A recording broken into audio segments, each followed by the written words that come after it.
Pues como es habitual a esta hora aquí en Mega Noticias, vámonos de lleno a debate y invitamos a Sonia López, directora general en Pan American Clinical Research.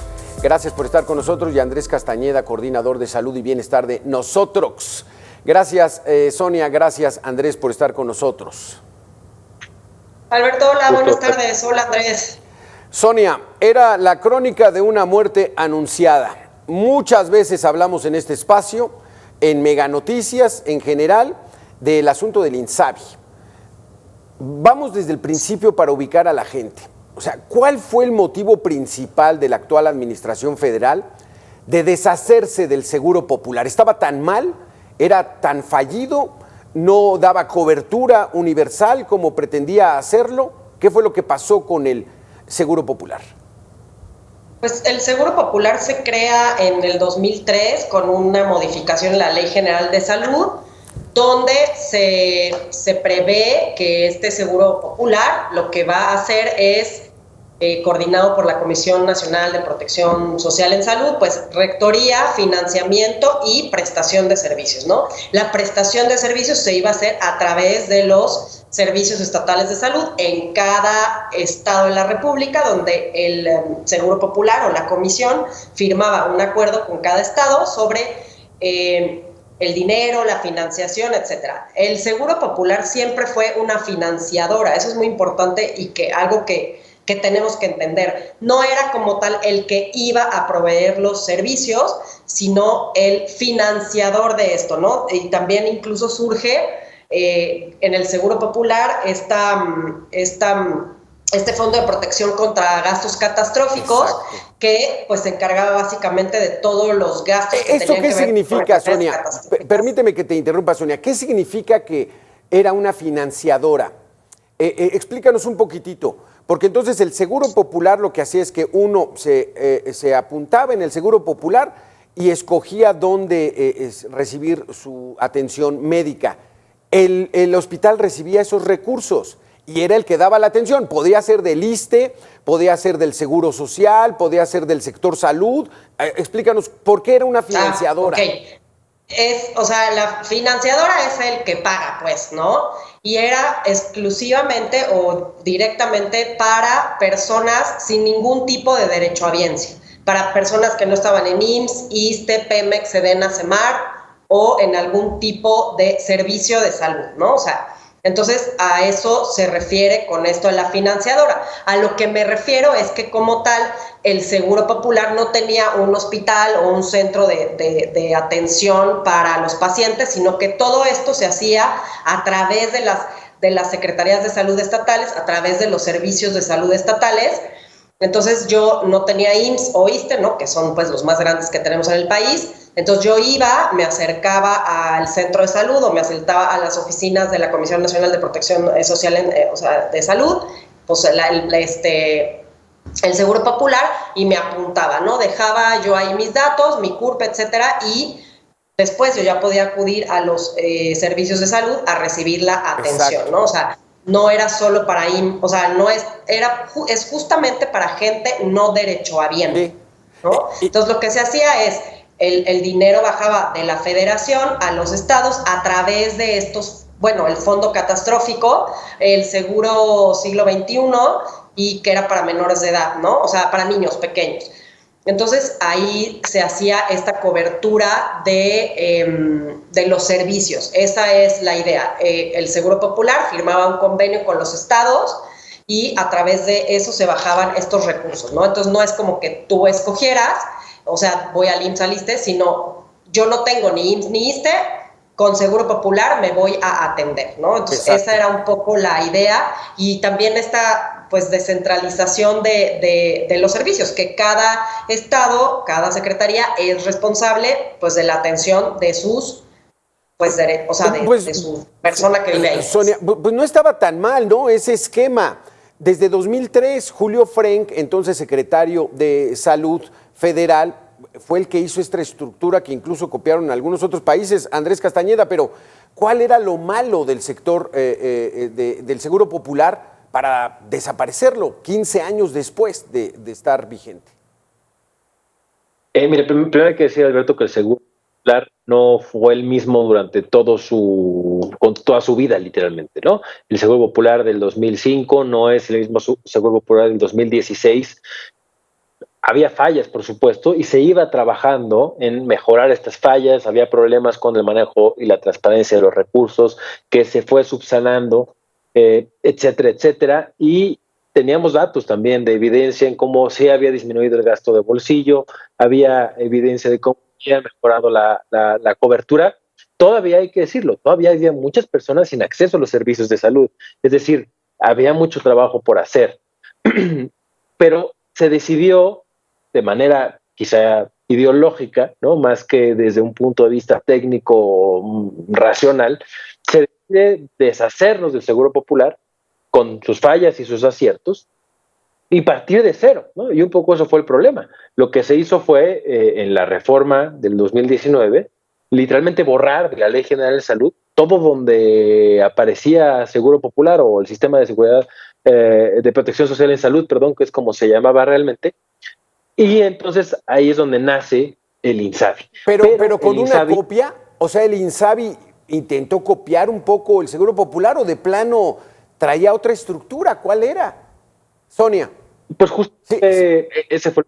Ay, perdón, Sonia, adelante. No, sí, adelante. No, primero contigo, Andrés, y ya después que agregue Sonia. La idea de desaparecer el Seguro Popular, la Comisión Nacional de Protección Social en Salud, pues era porque había mucho cuestionamiento, por ejemplo, de muchas personas, y como dice Andrés, pues el del 2003 no es el del 2017, se fue modificando, se fue subsanando, ¿no? Entonces, el financiamiento, pues, podría haber sido cuestionable en muchas ocasiones, o cómo funcionaba el tema de la afiliación, etcétera, etcétera, ¿no?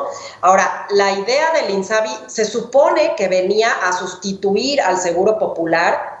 Lo que pasa es que, sí lo borramos, y lo que ahora tenemos para ofrecerles es INSABI, ¿no? Ahora, el problema, ¿cuál era? El problema era que no surgió con las reglas de operación como tenía el Seguro Popular, que muchas de las cosas que se supone que iba a hacer que hacía el Seguro Popular y que entendimos todos que el INSABI venía a realizar, no estuvieron muy claras sobre cómo lo íbamos a hacer. O sea, nunca hubo claridad, Andrés. Entonces, porque uno decía, borraron el Seguro Popular, y entonces la gente que no tiene ISSSTE, la gente que no tiene IMSS, que no pertenece a la SEDEN, a la CEMAR, que no tiene seguridad social en su trabajo, dijeron ahora que pues el INSABI pues es lo mismo, ¿no? Hay que ir, ya le cambiaron de nombre y que me den atención. Pero entonces no ocurrió esto, Andrés, ¿por qué? Mira, en principio sí era un poco lo mismo, ¿no? Digamos, como derechohabiente, porque seguía siendo un financiador el INSABI, es decir, le daba dinero a los estados para que a su vez los estados otorgaran la atención a los usuarios. El problema es que no tenía estas reglas, este orden que ponía el Seguro Popular a decir cuánto dinero se iba a transferir, a quién le tocaba dar qué parte, en qué se iba a gastar. Todo lo que habíamos ganado de la transparencia que se fue construyendo en el Seguro Popular se perdió. Y esta cantidad de las transferencias que eran capitadas, es decir, dependía del número de personas afiliadas, el dinero que recibían los estados. Y teníamos estas otras dos bolsas de dinero de las que nos platicaba Sonia, que era el Fondo de Gastos Catastróficos y el Seguro Médico Siglo XXI, que financiaban el Fondo de Gastos Catastróficos, por ejemplo, 66 enfermedades, cubrían los procedimientos para atender 66 enfermedades, como lo era el cáncer de mama o los cánceres infantiles, etc. Con este cambio, pierde este orden, y además el fondo, se cambia el nombre también del fondo, se llama FONSABI, y el FONSABI ya no hace la transferencia en dinero a los hospitales que atendían estas patologías, sino decide que iba a hacer transferencias en especie. Y esto le quita mucha capacidad de maniobra, mucha capacidad a los hospitales, y además no hay un orden muy claro. Después el INSABI empieza a hacer otras cosas que no le correspondían, como la compra de los medicamentos, que bueno, ya sabemos la historia, que fue un relajo, y a la fecha seguimos sin estar como estábamos en 2017, 2018, y un poco ese fue el gran problema. El INSABI no era más que un Seguro Popular sin reglas, literalmente. Álgame, Sonia, ¿consideras que era eso o qué le pasó al INSABI? ¿Qué le pasó a esta intención del gobierno de hacer una cobertura universal de salud para los mexicanos?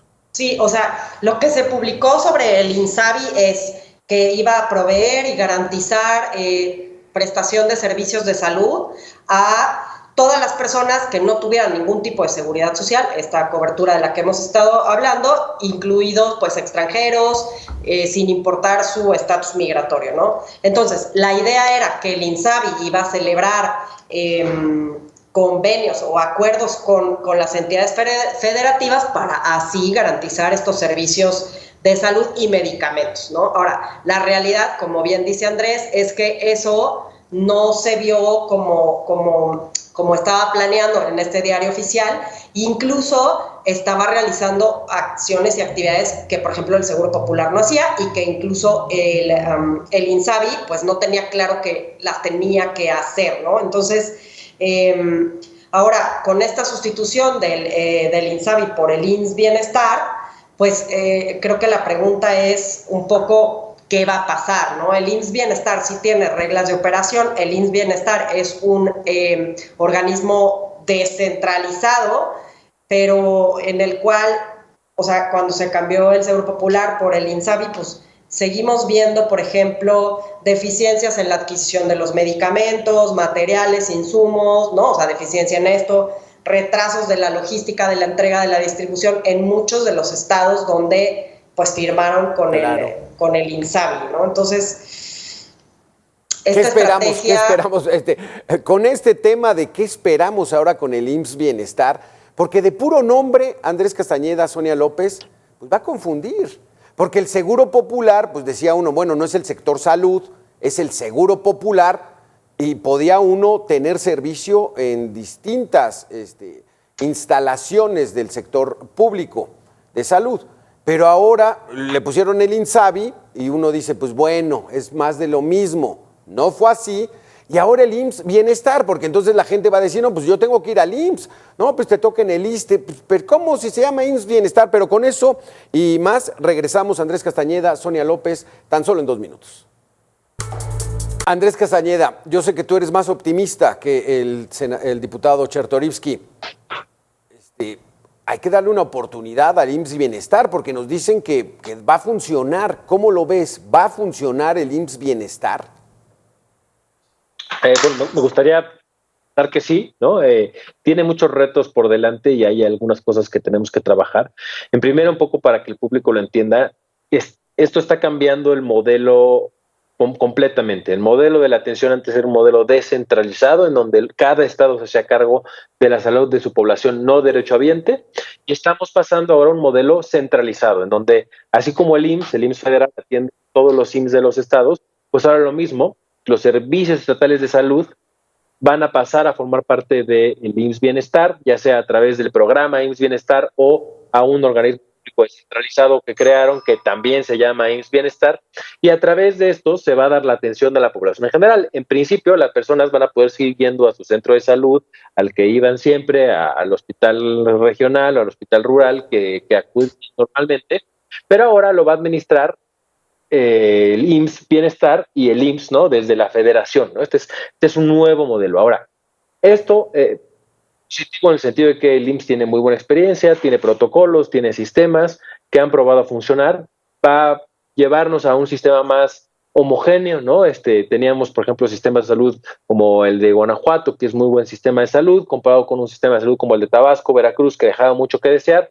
Bueno, la intención de esto es un poco que nos nivelemos, que llevemos los sistemas de salud a un nivel de atención de buena calidad, pero cojea de 2 grandes pies. El primero es no se da más presupuesto, lo cual va a ser pues difícil esperar que esto vaya a mejorar si no hay más presupuesto, ¿no? Podemos pensar que se va a eficientar de mejor manera, etcétera, pero no se da esa claridad. Y la otra es que no fue una estrategia, no es un modelo que se puso a discusión, a debate, que nos permitiera pues academia, sociedad civil, pacientes, profesionales de salud, opinar, encontrar puntos débiles, y ya sabemos que eso fue lo mismo pasó con el cambio del modelo en la adquisición de los medicamentos y salió muy mal. Entonces, bueno, todavía hay 180 días, que esperemos que se abran a comentarios, enriquecer el modelo, el sistema, encontrar cuáles son los puntos para mejorar, para no caer en esos mismos errores. Y hay otro punto, un punto más que me gustaría aclarar, Alberto, es el punto de la salud pública. Se crea también no solamente la transferencia o el principal proveedor de servicios de salud para las personas sin seguridad social, el IMSS Bienestar, también en esta reforma se crea el Sistema Nacional de Salud Pública, que creo que es algo positivo, no estaba pensado en todo lo que se estaba haciendo ya. El tema de la salud pública quedaba un poco en el limbo, porque los servicios estatales de salud, junto con la Secretaría de Salud Federal, eran los que atendían todo este tema de las emergencias y urgencias médicas, la vigilancia epidemiológica, el control de vectores, todo ese tipo de cosas. Y ahora, bueno, ya va a tener una estructura, ¿no? Por lo menos jurídica, que ahora lo que hay que hacer es realmente estructurarla en papel, ¿no? Sí. En el papel, en la realidad, no solamente que quede en el papel, sino generar todo ese andamiaje jurídico que falta, y además que estructuralmente en cada estado y ahora en cada distrito de salud se cuente con profesionales bien comunicados, ¿no? Y que puedan ejecutar. Sonia, lo que nos dice Andrés, entonces ahora pasa el control absolutamente al Seguro Social desde aquí, desde la capital del país. Tiene la infraestructura, tiene la expertise, la experiencia, ¿no? Pero, ¿cómo lo ves? ¿Cómo ves tú esa lógica que ahora sea todo centralizado y un país tan grande como el nuestro, que los estados no manejen recursos, que los no tomen decisiones, el centro se los da? Esa es una lógica del gobierno actual. ¿Está mal? ¿Está bien? ¿Hay que probarle? Pues la idea es, o sea, al centralizar todo en IMSS Bienestar, pues se centraliza esto. Entonces, las secretarías de salud estatales pierden mucha pues rectoría o pierden mucho tema de decisión sobre los servicios de salud, ¿no? Hay que recordar, como bien dices, es un país muy grande, es un país muy heterogéneo. Lo que se requiere en el norte no es lo que se requiere en el sur o en el centro del país, ¿no? El IMSS Bienestar es un organismo que lleva más de 40 años en el país, ¿no? Está presente en 19 países. Ahora, tenemos que ver o nos tendrán que explicar cómo es que esto va a crecer a los 32 estados del país, ¿no? Cómo se van a adherir a esta centralización o a esto de los servicios. Lo que se entiende es que las secretarías de salud ahora van a pasar a formar parte del IMSS Bienestar, pero sí es muy importante que, por ejemplo, la gente que nos ve y los usuarios de los servicios pues entiendan y se den cuenta que no es que voy a ir al hospital del IMSS, ahora tengo IMSS, no, sino voy a ir al IMSS Bienestar, o sea, cambia un poco las porque palabras, ¿no? Entonces, son 19 estados que tienen instalaciones del Seguro Social, del IMSS. Del IMSS Bienestar. Del IMSS Bienestar, o sea, del no IMSS del como lo IMSS. conocemos, ¿no? Del IMSS, o sea, el Instituto Mexicano del Seguro Social, ahí hay un hospital, ahí hay una clínica. ¿O cómo está eso, Andrés? Porque ahora a lo mejor la gente se va a atender en la región, solamente hay un hospital de salubridad o solamente hay un hospital del ISSSTE, pero se va a llamar IMSS Bienestar. A ver, explícanos un poco, Andrés. Donde está el IMSS Bienestar es donde no había otros servicios de salud. ¿Ok? Los hospitales de Secretaría de Salud entran a... Bueno, Andrés, perdón. A ver, Andrés. No, justo lo que decía Sonia, el IMSS y otra cosa es el IMSS Bienestar, lamentablemente no son lo mismo, y hay que decirlo, en cuanto a servicios, entre cualidad, entre presupuesto, no son lo mismo. Deberíamos aspirar a que así lo fuera, pero no lo son. Y ahora lo que va a pasar es que una cosa es el IMSS ordinario se va a mantener como está para las personas con seguridad social, que aportan sus cuotas, que sus patrones aportan sus cuotas, eso no tiene cambios. Donde se tienen cambios es para las personas sin seguridad social. Y los servicios de los estados van a ser transferidos al IMSS Bienestar. Entonces, digamos que si lo vemos en términos de en el nombre, pues ahora en lugar de que diga Secretaría de Salud de la Ciudad de México, una clínica, una T1, un centro de salud en la Ciudad de México, se va a llamar T1 del IMSS Bienestar Ciudad de México o Delegación Sur ¿no? De la Ciudad de México. Ese es el cambio que se va a dar. Hay todavía muchos retos porque todo el personal, es decir, las personas que trabajaban para la Secretaría de Salud de Guerrero, pues ahora las va a contratar, ¿no? El IMSS Bienestar. Entonces esa transferencia y las antigüedades y todas estas complejidades, pues son un tema con el que se tendrá que lidiar. Como dice Sonia, nos tendrán que explicar cómo le van a hacer. Los hospitales, clínicas van a pasar a manos del IMSS, ¿no? Para que los administre, para que les dé mantenimiento, etcétera. Y eso pues supone un reto bien grande, ¿no? A pesar de que el IMSS ordinario se mantiene igual, pues en términos operativos, administrativos, representa una carga tremenda, ya una institución que de por sí es un monstruo, son más de 440,000 empleados los que tiene, un presupuesto mucho más grande que algunos estados, pues ahora esto va a ser mucho, mucho más grande y tendrá que generar una estructura para poder manejarlo, porque hay que acordarnos, Alberto, que además el IMSS maneja el tema de pensiones, maneja guarderías, velatorios, recauda, ¿no? Impuestos, ¿no? A través de las cuotas. Entonces hace muchísimas cosas, no solo prestación de servicios de salud, y ahora va a tener también a su cargo todos estos servicios de salud de los estados, ¿no? Sonia, entonces, después de la pausa, vamos a hacer una pequeña pausa de 2 minutos para regresar con este tercer espacio. ¿Cómo le va a hacer y de dónde podemos nosotros indagar, investigar cuál es el plan del IMSS Bienestar? Con eso regresamos en 2 minutos. O sea, otra opinión en la que lo ven mal, Sonia López, pero ¿dónde vamos a conseguir esa información para saber cuál será el modelo del IMSS Bienestar o ya lo tenemos claro?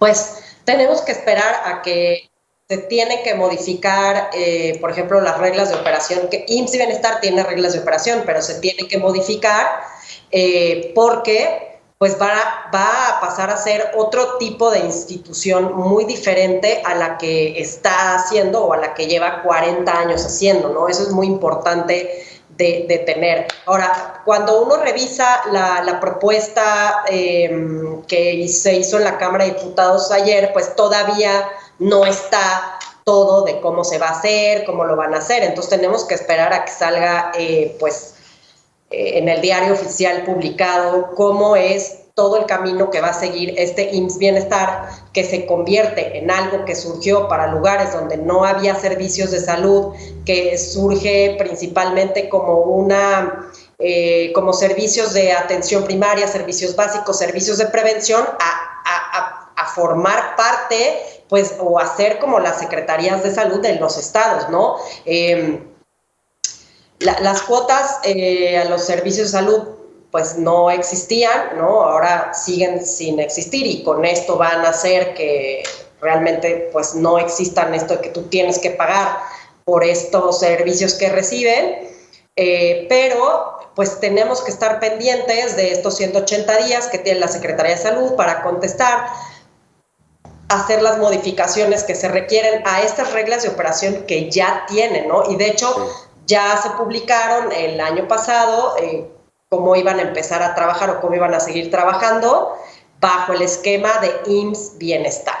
Sí, porque Andrés Castañeda, más allá de la broma, de la chacota, de que vamos a tener un sistema como Dinamarca, y no como Dinamarca, sino mejor todavía, ese tipo de expresiones pues no le caen bien a la gente que está padeciendo los servicios de salud de nuestro país. O sea, estamos rezagados, Andrés.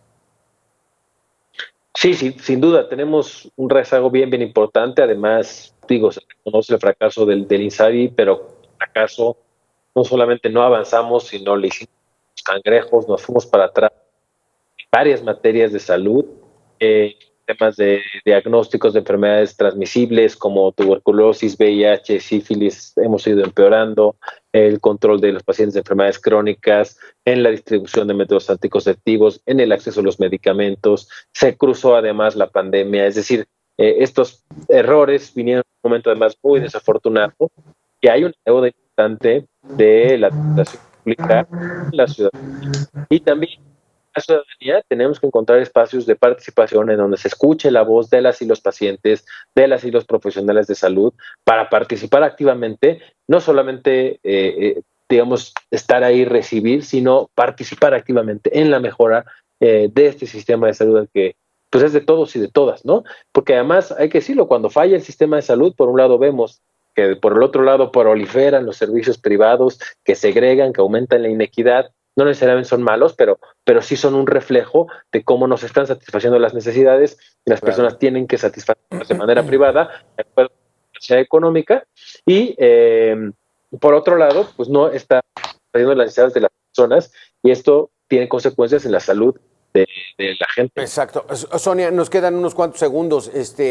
Esa política de que primero los pobres, pues está complicada porque la clase media, a lo mejor sí se puede ir a la farmacia, al doctor de la farmacia, ¿no? De la esquina, pero alguien que no tiene dinero necesita el sector salud y no está siendo atendido. No hay primero los pobres.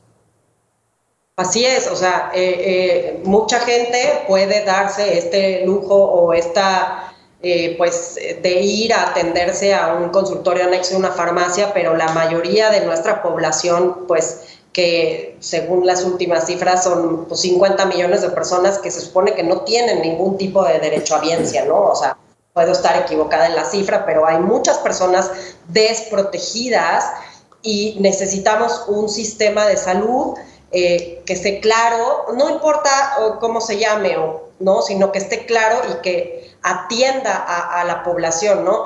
También, por otro lado, me gustaría mencionar en estos últimos momentos, Alberto, que también el personal de salud que trabaja en los 32 estados bajo la Secretaría de Salud necesita tener esta claridad de, pues ahora, ¿qué va a pasar? O sea, ¿de dónde nos van a llegar medicamentos? Porque me comentaban que a veces les llega la misma clave por 2 lugares, ¿no? Entonces, creo que se necesita mucho orden y mucha claridad, pues, y sobre todo al final, ¿para quién es esto? Para la población, claro, ¿no? Para que la población mexicana no sufra. Y es que es ahí, o sea, cuando alguien se enferma es ahí donde empieza entonces el viacrucis, ¿dónde me voy a atender? ¿Quién me va a dar los medicamentos? ¿Qué vamos a hacer? En fin, es una doble tragedia cuando no tenemos un servicio de salud decente, por no decir ya digno. Andrés Castañeda, muchísimas gracias por haber estado con nosotros, coordinador de salud y bienestar de Nosotros. Sonia López, directora general de Pan American Clinical Research. Gracias a los dos por haber estado con nosotros. Alberto, gracias. Saludos, Andrés. Saludos, Sonia, abrazo.